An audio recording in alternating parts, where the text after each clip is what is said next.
මම දවසක් සුනිල් අයගේ කඩේට ගියා. ඒ හිටපු කෝකිය දැක්කාම මට ගිය බඩ නෙමෙයි.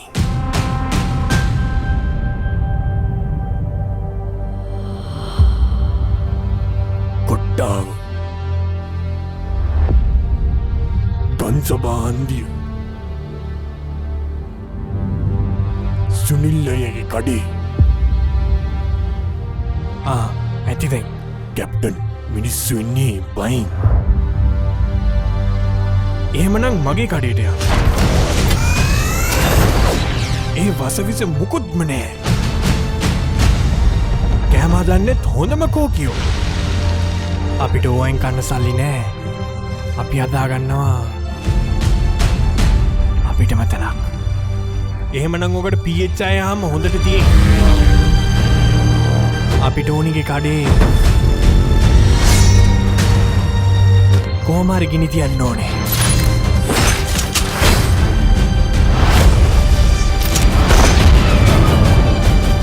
රෝඩ්ස්!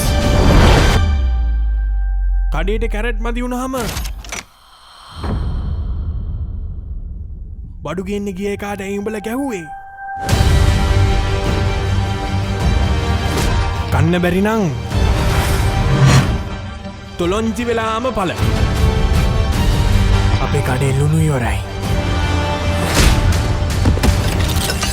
මගේ පිනට වැඩ නෑනේ.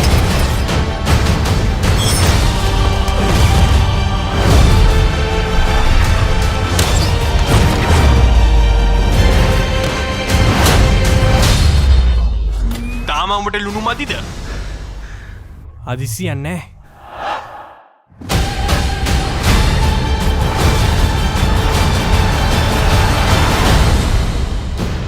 අපේ අලුත් කෝකියගේ කේක් නං මාරයි. මෙන්න සයිස්. අයියටත් ඕනෙද?